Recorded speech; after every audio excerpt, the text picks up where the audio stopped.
Fala aí, pessoal, bom dia, saudações dominicais. Vamos receber o domingo com muita alegria. Aplausos para o domingo.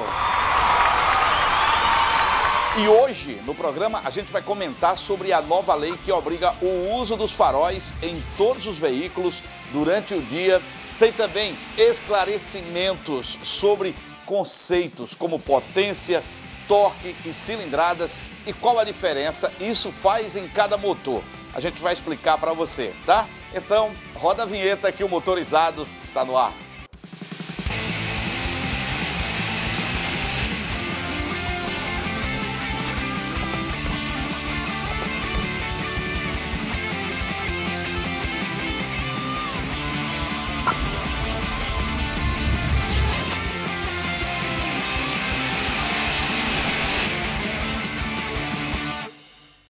E olha aí, pessoal, essa semana foi sancionada a lei que obriga o uso de faróis nos carros durante o dia. O Diego Rodrigo está aqui com a gente e vai explicar agora como vai funcionar tudo isso. Fala, Diego. Olá, Bílio. Olá, você que nos assiste, galera motorizada aí da internet. Na última terça-feira, a Presidência da República sancionou o projeto de lei que altera o Código Nacional de Trânsito e passa a obrigar o uso dos faróis baixos em todos os veículos que transitam em rodovias, independente do horário ou das condições do tempo. Na semana passada, na minha conversa com o patrulheiro Leonardo Costa, nós já abordamos esse tema e ele explica a importância dessa prática. Ocorre que nas motocicletas, inclusive, já existe essa obrigatoriedade, né? A moto, quando você já liga ela, o farol já está aceso, né? Acontece que nas rodovias, as velocidades são maiores, as distâncias são maiores e também a capacidade visual é menor. Porque a visão do ser humano ela se confunde muito na rodovia. Né? E a recomendação do farol aceso serve muito para isso, para que a gente veja e seja visto, principalmente durante o dia. Né? Muitos dos acidentes ocorrem porque o motorista não consegue visualizar o veículo que está vindo de contra ele.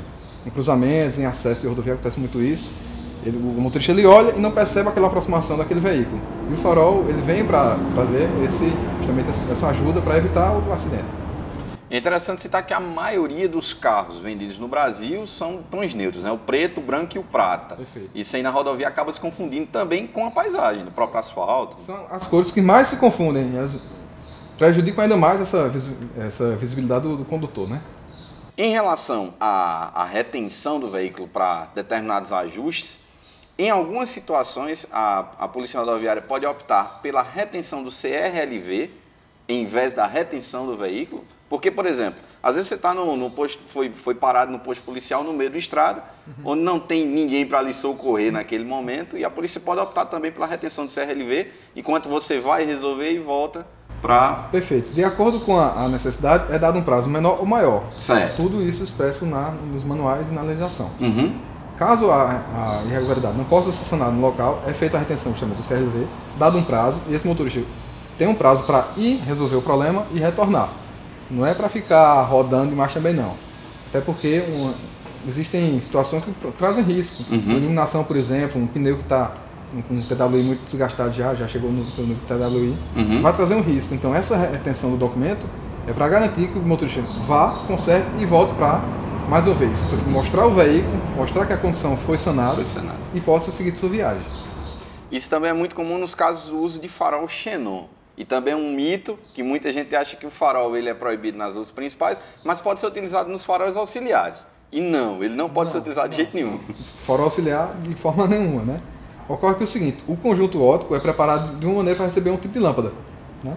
A partir do momento que eu troco o tipo da lâmpada, tudo vai mudar. Por isso que a gente sempre fala, não, só pode xenon de fábrica. Porque já é um bloco óptico preparado para aquele tipo de lâmpada. Adaptado. Ela não vai fazer com que os raios se dispersem, vai colocar com que ele fique no lugar certo. É muito fácil você perceber uma lâmpada de xenon colocada no farol que não é preparado, porque ele chega no poste lá em cima. Né? Dá aquela sensação de eficiência, mas o alcance dele é muito reduzido. A lâmpada original ela é preparada com aquele bloco óptico, como eu já falei, para que tenha uma eficiência maior possível. Se eu faço uma mudança, nem sempre essa mudança vai me trazer um benefício. O pessoal faz muito por estética, mas aí não pensa na segurança. É interessante sempre saber que a gente está dirigindo um equipamento de certa massa, traz isso para mim e para os outros também. A vítima do acidente pode não ser outro, pode ser eu. Então vamos procurar sempre obedecer às regras para que eu não seja a primeira vítima do meu próprio erro. E no caso do uso do farol xenão, essa geralmente é a atitude tomada pela Polícia Federal. Reter o CRLV para que seja corrigido, é isso? Obviamente há algumas regras. O CRLV a ser retido deve ser o último emitido. Certo. Por exemplo, se você fez o pagamento do seu emplacamento, pegou o documento no Detran e deixou em casa, e está com o documento atrasado em mãos, eu não vou poder reter o documento, já que o documento mais recente é o que está em sua casa. Eu preciso dele para fazer esse procedimento. Então, nesse caso, fica retido é o próprio veículo? O próprio veículo para a regularização. Muitas vezes o pessoal pensa só na multa, na questão financeira ou na notificação na carteira nos pontos da carteira. Mas, na verdade, a segurança é que vem em primeiro lugar, né? A questão de pontuação, se eu levar multa hoje, daqui a um ano, essa pontuação vai sair do meu prontuário. Uhum. Só que o acidente não. Quem já se envolveu em acidente de trânsito, eu já me envolvi em acidente de trânsito, sei que você não esquece daquilo. Durante, inclusive, um bom tempo, você fica com aquela memória bem forte na sua mente e podendo trazer até algum transtorno. É importante citar que a lei já está em vigor, mas a infração só será passível de multa após o dia 8 de julho. A partir dessa data, quem esquecer de usar o farol em rodovias, mesmo durante o dia, pagará a multa de R$ 85,13 e receberá 4 pontos na carteira. Esse valor subirá em novembro para R$ 130. Na verdade, a partir de novembro, todas as multas de trânsito sofrerão reajuste entre 52% e 66%. Nos próximos programas, nós também vamos falar sobre esse assunto. É com você, Abílio. É mais seguro, dá mais tranquilidade ao motorista. Agora você, preste atenção numa coisa. Mesmo que você seja leigo em automobilismo, eu tenho certeza que você já ouviu falar em potência, em cilindradas, torque e muitos outros conceitos. Não é verdade? Se você não sabe o que isso significa exatamente, o Flávio Evangelista está aqui agora para esclarecer. Então, vamos ver. É isso aí, Abílio. Cilindrada, potência, torque, downsizing. Você já deve ter ouvido falar nesses conceitos. Mas qual a importância e a prioridade desses números para uma maior performance? Existem teorias como a do lendário Carroll Shelby, que diz que não há nada como as polegadas cúbicas. Trocando em miúdos, o piloto e preparador americano afirma que motores de grandes cilindradas são imbatíveis quando se quer uma alta performance. Em tese, Shelby tem razão. Porém, motores grandes exigem grandes quantidades de combustível para que tal performance seja atingida. Levando em consideração fatores como leis de emissão de poluentes e as especulações sobre a escassez do petróleo, nem sempre um motor de grande cilindrada é a melhor solução.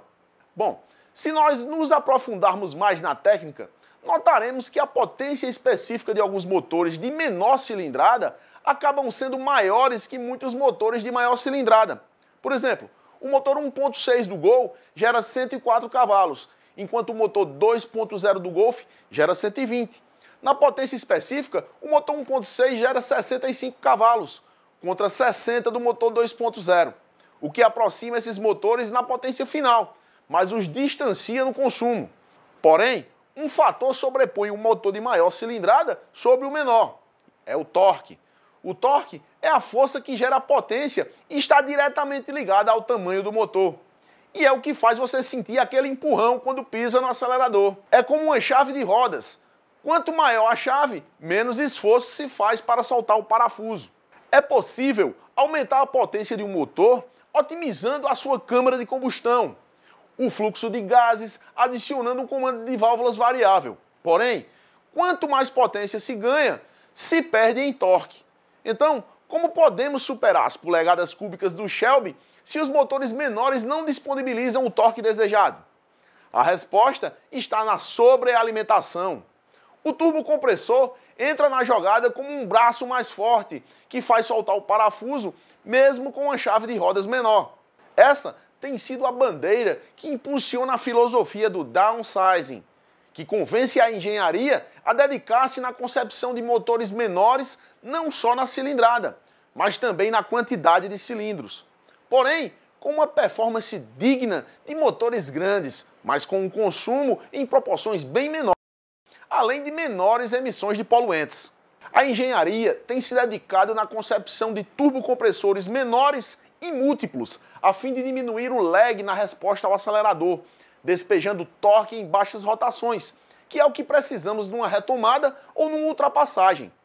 Em 2009, foi apresentado num congresso de engenharia na Alemanha um turbocompressor de acionamento elétrico, capaz de eliminar totalmente o atraso nas respostas, trazendo ao condutor a sensação de estar dirigindo um verdadeiro Big Block. Atualmente no Brasil, nós temos o Volkswagen Up TSI, que é equipado com um motor de 3 cilindros 1.0 sobrealimentado, capaz de gerar 105 cavalos e quase 17 kg de torque, que surpreende quem o dirige pela primeira vez. Portanto, lembre-se, nem sempre tamanho é documento. E não se engane com alguns números, pois nem sempre o mais potente tem a melhor performance. É com você, Abílio. Valeu, Flávio Evangelista. O Flávio volta na próxima semana. E você nos acompanha, né? Na terça-feira a gente está aí trazendo sobre 2 rodas. É um quadro que a gente fala sobre o mundo do motociclismo. Na quinta-feira, Diego Rodrigo, por dentro da Fórmula 1, comentando tudo sobre os GPs que são realizados, estão sendo realizados neste ano de 2016. Você continua acompanhando a gente no Facebook, no Instagram, no YouTube e também tem o nosso WhatsApp. Olha aí o número aparecendo na tela, tá? Continua e pode também participar. Avisa a tua turma, avisa a galera que o Motorizados está no ar. Domingo que vem, 9 da manhã, aqui estaremos de volta com o nosso Motorizados. Um beijo para todo mundo, boa semana. Tchau, pessoal.